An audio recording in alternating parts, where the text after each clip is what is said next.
Hey beauties, welcome back to my channel. We are halfway through 2025, so today we are talking about some of the best and worst fragrance launches of the year so far. Now I do my best to get my nose on anything that's new and notable. It's much easier to try the new designer fragrances since they're typically out at department stores and Sephora.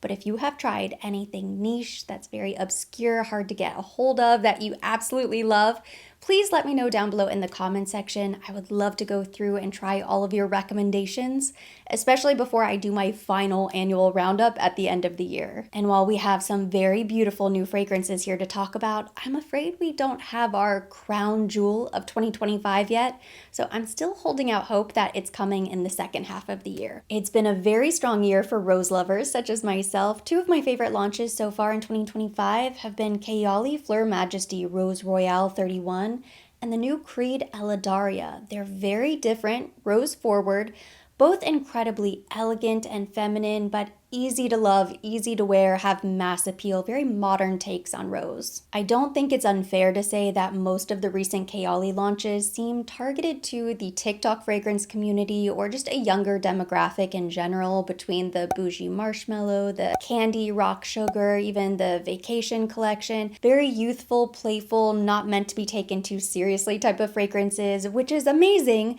but there hasn't been something that really stuck out to me until I tried Fleur Majesty Rose Royale. This is my type of fragrance. The mood is more aligned with my other Kayali favorites like Vanilla Royale, Sweet Diamond Pink Pepper, Silk Santal even. Floral, a little bit sweet, a little juicy deliciousness, but elegant. Initially, there's a burst of juicy pear and peach, but as it dries down, it becomes this gorgeous, musky rose that is not too heavy and can honestly be worn day or night. I feel like it's so pretty, it could be a signature scent. Between the two, I personally prefer Eladaria. I prefer the Kayali price point, but Eladaria is definitely a sophisticated, more womanly fragrance. It's not too sweet, it's a little aquatic, it's very light and bubbly and effervescent. Not really what I expect from a Creed fragrance. Usually they're very bold and deep and moody, and this is just so light and fresh and feminine. It's one I immediately connected with. I instantly knew this was my style of fragrance, but as I kept smelling it and smelling it over time, I've just fell deeper and deeper in love with Eladaria. It's become one of my go-to favorite fragrances from Creed. I'm proud of myself because I've actually been wearing Sublime Vanille almost every single day, which is unheard of. It's one of my all-time favorite fragrances, but it's so expensive. I feel like I should save it, but no, I've actually been wearing my Sublime Vanille. But when I give that fragrance a break and when I want something that's more floral, peony, aquatic rose, more of a floral bouquet, not a zesty, silky lemon puff scent from heaven, then I like to wear Eladaria. Also signature scent worthy, would make a beautiful bridal fragrance if you love rose, if you love a floral bouquet type of fragrance. I honestly believe Eladaria is seasonless. Now this really surprised me in the best way possible. It's the new Privé Dior Bois Talisman. It's a smoky, woody vanilla fragrance. I was able to smell it at the boutique, but then I received a small sample in one of my online orders. Of course, the insanely talented Francis Kurkdjian is now the head perfumer at Dior, so it shouldn't be that surprising that it's an incredible fragrance. This is elegant and sophisticated, and it's a woody, deep, warm, sensual vanilla. Very unisex at first, but as it dries down, it does get a little smokier, a little woody, so I don't know if it's going to be too masculine. I was so tempted to purchase a bottle, but I think I need to wear it on my skin, really test it out for a few months, but I can absolutely see myself picking this up maybe in the fall winter. Keynotes include sugar, vanilla, smoke, and cedarwood. And out of all of the woody notes, cedarwood is my favorite. I don't know why, cedarwood on my skin smells very sweet, very sophisticated, and a true unisex fragrance. If you like a vanilla that isn't too sweet, isn't too gourmand, that has more of a woody, smoky base, maybe more of a Tom Ford type of vanilla, I think you will really love Bois Talisman. Arner or Arne from Aesop is also a deeper, kind of warm, sensual, woody fragrance that I absolutely love. This is so beautiful. It also has a hint of magnolia. Very spicy, very woody and deep, and not my typical style at all, but I absolutely love this fragrance. It's addicting. And there's something so peaceful and just calming. I feel like I can relax whenever I smell this. And that's been my experience with the two Aesop fragrances I've tried. I've only tried two of them, but I would describe both of them as very peaceful, zen, calming scents. Think of a very expensive, luxurious, private yoga studio in New York City, something like that. Maybe a very luxurious boutique spa in New York City. The chamomile gives it a very herbal touch. And again, the cedarwood in the base, it is so addicting. This is one of the prettiest, cozy, casual fragrances, definitely one of the best of the year. It was sent to me complimentary a while back, and I'm not really familiar with this brand. I believe it's Five Senses. Not Five Senses. I just looked it up to make sure. So Five Senses Happy Tears. It has orange blossom and creamy musk. It's so pretty and a little bit creamy, and there's this very welcoming warmth that has a very positive aura, but it reminds me of like hugging a friend. When you haven't seen your best friend in a long time and you go in and you give her a giant hug and you can kind of smell her perfume, you can smell a little bit of her hair. It smells good, it feels good, and you just feel cozy, content, and very happy in that moment. That's really what comes to mind whenever I smell this. It's a little orange blossom and a lot of creamy musk. If you love Glossier You or Juliet Has a Gun, Ode to Dullness, that's another one that comes to mind. I think you will absolutely love Happy Tears. By far my favorite tropical fragrance launch of the year has been Love Shack Fancy Love on the Beach. It has keynotes of saltwater, ylang ylang, and coconut. This is exactly what I want from a beachy coconut fragrance. It's not sickeningly sweet, it's not too heavy or intense, it doesn't smell like artificial coconut or banana, pina colada. It smells very fresh and light. This is truly the type of fragrance that you wouldn't get sick of spritzing all over and spending all day outside. A little floral, a little aquatic, very beachy, like the type of fragrance that you literally wear to the beach or you bring with you to a summer vacation. It's light, it's casual, it's something that you're just gonna spritz on a daily basis and get out the door. When I compare it to Jo Malone Beach Blossom, it's a little bit more floral, a little sweeter, creamier. It's very smooth. It's not as sharp, whereas the Jo Malone Beach Blossom, I didn't love this the first time I tried it in store, but I was wrong about this fragrance. I can admit whenever I'm wrong. It's very pretty, and I do like the combination of beach blossom paired with the wood sage and sea salt, which is classic. Also has coconut, but this is coconut water combined with, it says vanilla, vetiver, and cedarwood. I don't really get vanilla. I almost wish there was a little bit more vanilla. Also lime. I get lime, vetiver, cedarwood.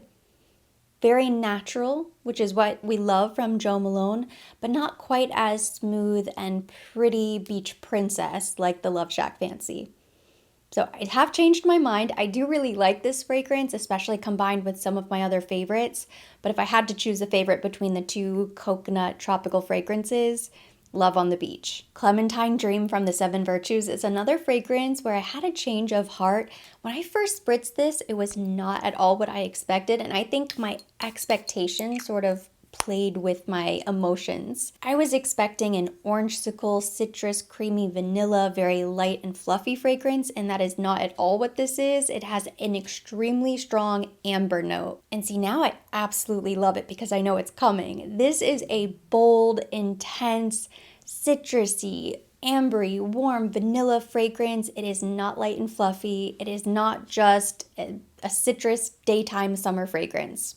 It's one that you have to try it on your skin. You have to wear this fragrance to truly fall in love with it. Or at least that was the case for me. But it's so unique. This is unlike anything that I have smelled, anything else in my collection. And I think that's what excites me about this fragrance because it's so rare that I smell something and think, wow, that's different. Good or bad, I just need something with a little uniqueness. But Clementine Dream, I mean, this is really one of one. Hypnotic Musk from M. Micallef also has that wow factor. It's a little bit fruity and musky, which doesn't sound all that different, but there's something about it that is a little zesty and sort of spicy. It just sort of zings the nose whenever you smell it. It's got raspberry and ginger, very romantic, very sensual. This is an incredibly feminine, sensual, romantic fragrance. Think Valentine's Day perfume. Valentine's Day is what comes to mind whenever I smell this. A scent for lovers, and the bottle is the perfect representation. If you love something that's fruity and musky, but you want a evening fragrance, I think you will love Hypnotic Musk. It is truly hypnotic. I was recently introduced to House of Dastan. Have you heard of this line? They carry it at Max Aroma, and I do have a discount code for the entire Max Aroma site. I will make sure the details are in the description box. But this is their new launch called Unseen, and it is really, really beautiful. When you first spritz it, you get vanilla and woods, musk, very sweet, woody, musky vanilla. It reminds me a little bit of La Perla Luminous, which is one of my favorite fragrances. As it dries down, I definitely pick up on the woodier notes. The patchouli comes through. So it changes as you wear it, but I still really like it. It's not quite as sweet and vanilla at the end as it is at the beginning, but a gorgeous, very complex fragrance. I have a couple new favorites from this brand, but this is the only one that was released this year. Something that I could see myself wearing more in fall, winter when I'm looking for that type of mood. I love the bottle. The gold cap and the crystal, it's very geometric, a little art deco. So it kind of feels perfect for Miami. It looks very luxurious and old Hollywood glam. Another year, another ridiculous amount of flanker launches. This one just arrived on my doorstep. This is the brand new Prada Paradoxe Radical Essence. It has salted pistachio, neroli, and sandalwood. And it is unfortunately not my favorite. I have some incredible flankers to talk about, but I just smelled this for the first time maybe yesterday or the day before, so I figured we would go ahead and cover it. It's not what I expected, not what I had hoped for. On the blotter card, it smells quite nice. I mean, initially, it's very pretty. This is interesting because I tried it on my arm the first time on the skin. On the blotter, it's quite nice. Okay, there we go. Now I'm getting it. Very early on, you get a lot of pistachio, but it's not like a dreamy, gourmand, very edible, delicious pistachio. It's as if they took the pistachio shells and just sort of mashed them up and then you're snorting it. It's like the woody, grainy, husky bit of the pistachio. I guess maybe it's the sandalwood as well. It's just very woody, earthy, not nutty, in a delicious type of way. I really love Prada Paradoxe Intense. Right now, I would say that was my number one favorite. Virtual Flower would probably be number 2, and then the original number 3. This is in last place. I don't find it to be all that nice. It actually surprised me how bad it was as it dried down on my skin. Now, when I say bad, I mean I don't like the way it smells on me. Maybe it's my skin, maybe it's my nose. I personally don't think I'm going to wear this fragrance. It doesn't agree with me. I may love this on somebody else. Everybody's different. When I say it's a bad fragrance, of course, I'm just somebody yapping on the internet. Take my opinion with a grain of salt. It's not to say it's a bad fragrance. It doesn't work for me. I don't like it. It surprised me because I thought, how did so many people love this fragrance to the point where it was created? Like, of all the samples that were made for Radical Essence, this is the one that everybody agreed should be the next flanker. It's shocking to me. This feels like a giant step back. It's so rushed. And I don't know if this is just all fragrance houses, every brand. It seems like to me, as an outsider with zero inside information, that brands are just rushing to push new. They need sales, and fragrance is such a growing industry. I mean, fragrance sales are up, but it feels like maybe there are too many niche houses, maybe little ankle biters taking market share away from the big designer brands. Perhaps they feel a pressure to just crank out new fragrances, and that's why we're getting so many flankers and not new DNA. In my opinion, it's just not very nice, and I agree with every single person that I've heard from who has tried this fragrance. Nobody that I've heard from really likes it. So if you try this and you love this new version, please let me know your thoughts, your experience with this fragrance. I'm so curious to hear what other people have to say about it. I mean, the bottle is of course super cute, the Prada logo, but that deep red, very luscious, juicy juice, it's not representative at all of what the fragrance actually smells like. The fragrance is not delicious at all. It's unpleasant to my nose. Another very recent flanker that I absolutely love is this Gucci Flora Gorgeous Gardenia Intense. And I own almost the entire Gucci Flora line. This is so nice.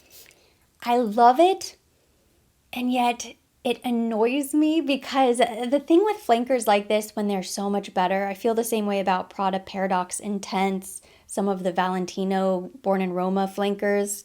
The new version is so good that it kind of makes you feel like, what's the point of wearing the original? I hate that. I love it, but then it also makes me feel sort of bad about something that I already have in my collection. But I also realize that not everybody has hundreds of fragrances. I don't think the idea behind flankers is that you have to collect them all. Most people, when they're shopping for a new fragrance, they're gonna try the line and they're gonna choose their one favorite. This would now be my one favorite. It's so pretty. I love gardenia so much. I have a few gardenia trees in my backyard, and I feel like the Gardenia Intense is more of a true, smooth, creamy white floral. It's less of a candied, sugared, I think there's brown sugar or a sugary note in the original. This does not have that. It's more sandalwood, vanilla. I have several other notable flankers that I love. Sometimes the flanker, while seemingly boring, is better than the original. I have Chanel Chance Eau Splendide, not better than the original, but still a really beautiful flanker. It's raspberry, it's fresh, a crowd pleaser. I also really like this YSL Libre Low Nu, excuse me. It's the water version. Gorgeous on the skin. This to me is so similar to Kilian Sunkissed Goddess at a fraction of the cost. I was never a huge fan of the original Libre. I have Libre Le Parfum. That is a gorgeous fragrance. This is up there. I think I prefer this to the original. Did not care for Flowers and Flames or the Platine, but the Low Nu is definitely worth checking out. Glossier You Fleur is my favorite flanker. I think this is better than the original. Has a little sea salt, a little floral component.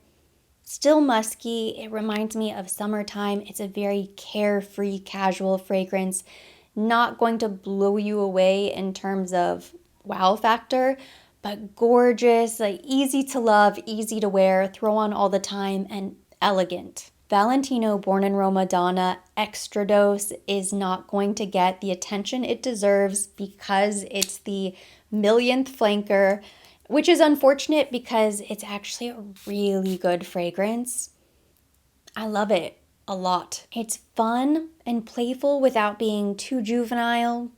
It comes in a beautiful pink bottle. I mean, this checks so many boxes. It's just a great designer fragrance. I could see everybody loving it. I was confusing myself between these two Angel flankers. This is Angel Elixir, launched in 2023, and this is Angel Stellar. This is the new launch for 2025.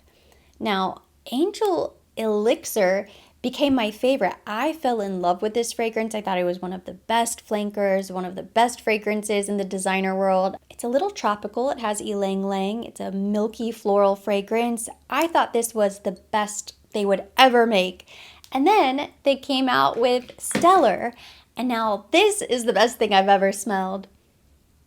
It has pistachio, kind of smells like a cookie, like an Italian dessert. Actually, now that I'm smelling it, I would put this in the same family as Devotion from Dolce & Gabbana, maybe Devotion Intense, right? It almost smells like an Italian dessert. I didn't think it was possible to like an Angel flanker more than Elixir.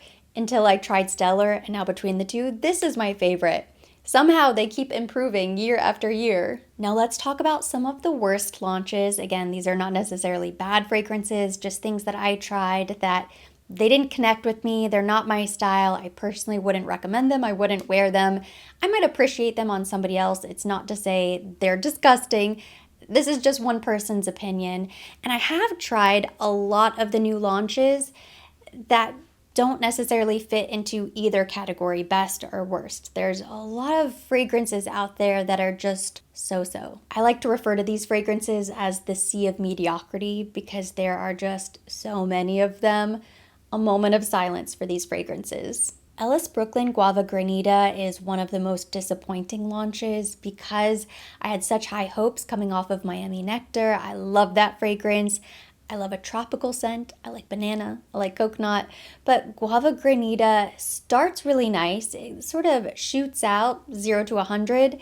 And then as it dries down, I'm just not a big fan. To me, this smells very generic. I find it incredibly artificial on my skin. It smells like it was created in a lab by scientists in white coats, just mixing chemicals together to create the illusion of banana. That's what this fragrance is. It's an illusion. Replica Never Ending Summer was way too bitter. I tried it and I even received some comments from people saying that they really enjoyed it. So I went back again. I think every time I visit Sephora, I try to revisit the fragrance just to make sure that I'm not writing it off too soon. We just don't vibe. I don't typically like anything that's too green, and it truly does smell like the bitter rinds of citrus. Amouage Existence. I recently tried this one. Not a huge fan because also it's a little bit too green for my nose. I don't do well with those bitter green notes. Far and away the worst fragrance launch of 2025 so far, in my humble opinion, is the abomination that is Miami Shake from Juliette Has a Gun. I hate to say it because I love the bottle. I live in Miami. I love strawberry. This should have been 10 out of 10, easiest, best launch of the year. There is something so artificial about it. It's screechy. I find it to be unpleasant and difficult to smell, not just mediocre. So it could just be I have a sensitivity to one of the notes. It could be as simple as that. I don't think I'm smelling what other people are smelling. I know some people really enjoy that fragrance. Did not work for me. And there you have it, the best and worst fragrance launches of 2025 so far. So that completes today's video. Thank you so much for watching. Hopefully you enjoyed hearing my thoughts. If you liked it, give it a thumbs up. Leave me your comments, questions down below. If you have any recommendations, anything that you've tried that was a true standout, drop it in the comments. We'll keep the conversation going there. As always, I will be linking everything mentioned. Everything on my face will be down below in the description box for your convenience. And for more videos like this, don't forget to subscribe and hit the notification bell.